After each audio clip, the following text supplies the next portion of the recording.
کہ نہ جسم تیرا نہ جان تیری کہ ترکا رب رحمان دا ہے او دے حکم بغیر تو بے وس ہے کہ فیصلہ پڑھ قرآن دا ہے میرے جسم تے میری مرضی اے وہم گمان انسان دا ہے میری مرضی سے تو میرے ہاتھ کی لکیریں نہیں بدل رہی میرا جسم میری مرضی۔ اب اگر یہ خدائی کا دعویٰ ہے تو اللہ تبارک و تعالیٰ نے حضرت انسان کو موت نمرودی عطا کرنا شروع کر دی۔ نمرود کیسے مرا تھا؟ خوف سے۔ لباس بھی مکمل ہو گئے، آستینیں بھی مکمل ہو گئیں، لباس بھی کشادہ ہو گئے، جی فیشن ہی بدل گیا۔ جیسے ہی بچی پیدا ہو اسے زندہ زمین میں گاڑ دیں، آزاد کر دیں، اچھا چلو قتل نہیں کرتے، گھر کے باہر جو میونسپل کمیٹی کا جو بھی وہ ڈسٹ بن پڑا ہو اس کے اوپر رکھ دیں، عیدی ہوم چھوڑ آئیں، چیپا والوں کے پاس چھوڑ آئیں۔ السلام علیکم، میرا نام جام شوکت ہے۔ ایک اور پوڈ کاسٹ کے ساتھ آپ کی خدمت میں حاضر ہوں، اور آج کے ہمارے مہمان ہیں بڑے ہی خاص شخصیت۔ بڑے دن سے ہم جو ہے ان کو بلا رہے تھے اور آج بڑی مشکل کے ساتھ انہوں نے ہمیں ٹائم دیا ہے، تو سر بہت بہت شکریہ، بہت مہربانی۔ صاحبزادہ سرمد سلطان باہو آج ہمارے ساتھ موجود ہیں، اور بہت بہت شکریہ سر، آپ تشریف لے کے آئے، اور بڑے اہم موضوع پہ ہم بات کرنے والے ہیں، اور جب آپ لوگ سنیں گے تو آپ کو بڑا اچھا لگے گا۔ کچھ دن پہلے، بلکہ کچھ مہینے پہلے آپ نے دیکھا کہ کچھ خواتین اسلام آباد کی سڑکوں پہ احتجاج کر رہی تھی، اور انہوں نے عجیب سا ایک نعرہ لے کے چل رہی تھی، میرا جسم میری مرضی۔ تو سر کی کافی مختلف چینلز پہ جو ہے ڈیبیٹ ہوئی ہے، تو صاحبزادہ صاحب ایک دم سے ایشو اٹھا اور اچانک سے کیا ہوا، دھڑم کر کے گر گیا، اور آپ نے بھی کافی جگہ ان کے لوگوں کے ساتھ بحث مباحثہ بھی کیا، اور جو ماروی سرمد صاحبہ ہیں وہ آپ کے نام کے ساتھ بھی تھوڑا ان کا نام بھی ملتا ہے، لیکن میرا کسی قسم کا کوئی تعلق نہیں ہے، مطلب ماروی سرمد وہ ایک الگ نام ہے، آپ صاحبزادہ سرمد سلطان۔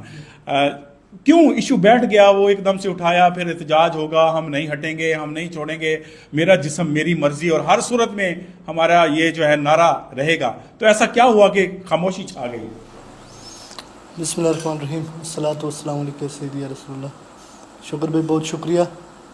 شکر بھائی، گزارش یہ ہے کہ ہر دور میں ایسے فتنے پیدا ہوتے ہیں اور کروائے جاتے ہیں، اور پھر ان کا اختتام ہمیشہ ہی یہی ہوتا ہے کہ وہ جس سپیڈ سے ان کی پرواز ہوتی ہے اسی سپیڈ سے ان کی لینڈنگ ہوتی ہے، اور نوز لینڈنگ ہوتی ہے ان کی۔ چاہے آپ کربلا سے لے کے آج تک آپ کوئی بھی دور دیکھ لیں، کوئی بھی واقعہ دیکھ لیں، تاریخ یہی کہتی ہے کہ جب بھی آپ نے خدا کے نیچر کو آپ نے چھیڑا ہے، خدا تعالیٰ کے فیصلوں کو آپ نے چھیڑا ہے، اور آج اللہ تبارک و تعالیٰ نے جب پہلے 1,24,000 کم و بیش پیغمبر اور نبی بھیجے انسان کی اصلاح کے لیے، انسان کو اپنا پیغام دینے کے لیے، اس کے بعد صحابہ نے، خلفائے راشدین نے ڈیوٹیز کی، اس کے بعد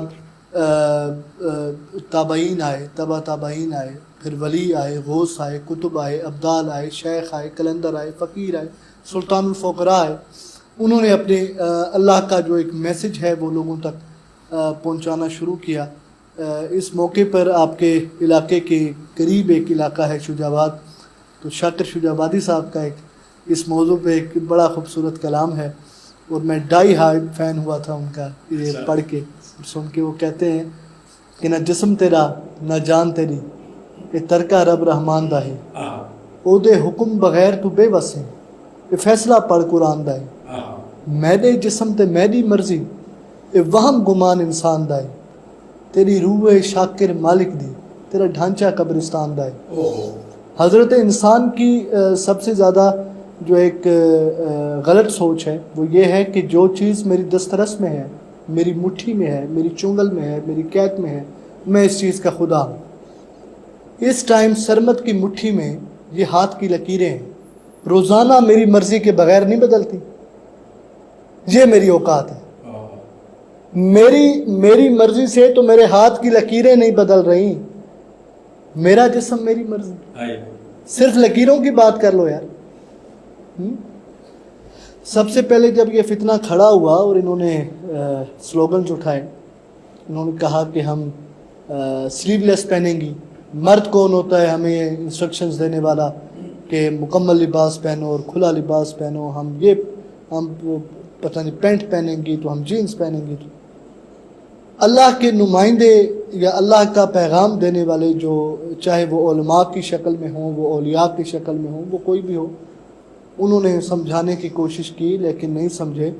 یہ ایک میری اپنی سوچ ہے، شاید میں غلط ہوں، لیکن اللہ تبارک و تعالیٰ نے تب جب یہ پہلی دفعہ فتنہ پاکستان میں اٹھا، اسلامی جمہوریہ پاکستان میں، تب اللہ نے پہلی دفعہ اچھا یہ کیا ہے، میرا جسم میری مرضی، یہ خدائی کا دعویٰ ہے. مانتے ہیں آپ اس بات کو کہ میرے جسم پر میری مرضی، خدائی کا دعویٰ؟ بالکل، میرے جسم پہ جب میری مرضی ہے ہی نہیں، اللہ کی مرضی. اب اگر یہ خدائی کا دعویٰ ہے تو اللہ تبارک و تعالیٰ نے حضرت انسان کو موت نمرودی عطا کرنا شروع کر دی. نمرود کیسے مرا تھا؟ اس کا بھی یہی تھا کہ میں وہ خدا خدائی بنا کا بیٹا. دعویٰ کرتا تھا، خدائی کا دعویٰ اور نمرود کے ناک میں مچھر گھس گیا تھا، اور ناک کے ذریعے وہ کان اور دماغ میں گیا، اور دماغ میں وہ بھن بناتا رہا، اور خیر آخر اس مچھر نے کاٹا اور نمرود مر گیا. تو کیا آج حضرت انسان اور خاص طور پہ اسلامی جمہوریہ پاکستان کے غیور مسلمان، اس ملک کے لوگ جن کے آباء و اجداد نے یہ ملک ایک نظریے کی بنیاد پر بنایا تھا، لا الہ الا اللہ کے نام پہ بنایا تھا، کیا اس ملک میں اللہ تبارک و تعالیٰ نے انسان کو موت نمرودی نہیں دی؟ ڈینگی سے نہیں مارا؟ اور اسی سال میں ڈینگی آیا ہے جس سال پہلی دفعہ یہ فتنہ اٹھا تھا. پھر یہ نکلے، انہوں نے کہا جی میرا جسم میری مرضی، اور ہم پردہ نہیں کریں گے، نقاب نہیں کریں گے. اچھا اس ٹائم پہ پچھلی دفعہ پہ جو پوری یونیورس کا خالق تھا، مالک تھا، اس کی محبت دل میں نہیں تھی. اتنے سے مچھر کے خوف سے لباس بھی مکمل ہو گئے، آستینیں بھی مکمل ہو گئیں، لباس بھی کشادہ ہو گئے، جی فیشن ہی بدل گیا اتنے سے مچھر کے خوف سے. جو پوری یونیورس کا مالک تھا اس کی محبت دل میں نہیں تھی. پھر ان کا ہم پردہ نہیں کریں گے، پردے کا اتنا شوق ہے تو آنکھوں پہ پٹی باندھ لو، اور اس طرح کے سلوگنز. پھر اللہ کے نمائندوں نے سمجھانے کی کوشش کی، پھر نہیں سمجھے. پھر وہ اللہ نے کہا آیا جے پھر کرونا، جی اللہ ماشاءاللہ سب نقاب کر کے گھوم رہے تھے. بہرحال میرا یہ مشورہ ہے، ظاہر ہے ہر بندہ آزاد ہے اپنی قول و فعل میں، اور ہر بندے نے اپنی ہی قبر میں جانا ہے، لیکن میرا مشورہ یہ ہے کہ آپ کسی کے ساتھ مرضی آپ پنگا لے لیں، آپ اللہ کے ساتھ پنگا نہ لیں، اللہ کے قانون کے ساتھ پنگا نہ لیں، ورنہ یہ نہ یہ جہان آپ کا بچتا ہے نہ وہ جہان بچتا ہے. بہت خوبصورت آپ نے بات کی ہے. پہلے انہوں نے آخری کل میں بتا رہا تھا کہیں پہ ایک ٹاک شو پہ ہم بیٹھے تھے، تو ہمارے پینل میں ایک ان کی پارٹی کی یا تنظیم کی ایک نمائندہ آ کے بیٹھی تھی. انہوں نے بڑا شور ڈالا، باپ سے چاہیے آزادی، بھائی سے چاہیے آزادی، شوہر سے چاہیے آزادی، بیٹے سے چاہیے، اسلام نے کیا دیا ہے عورت کو، تو اسلام نے یہ کیا. تو میں نے اسے کہا کہ میری بہن آپ جیسی خواتین کو اپنے گھر میں رکھنے کا میرے جیسا مرد تو تصور بھی نہیں کر سکتا.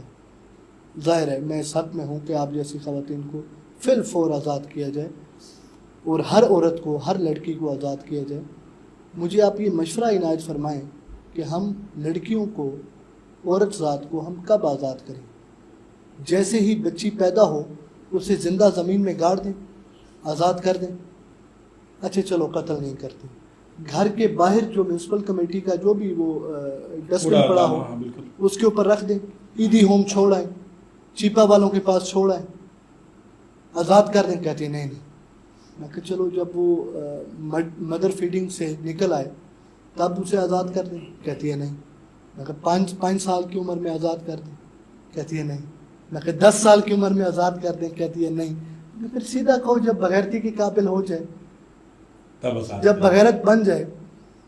مجھے پشتو نہیں آتی لیکن پشتو کی ایک مثال ہے، اور میں یہ مثال سن کے میں بڑا متاثر ہوا ہوں پٹھان قوم سے.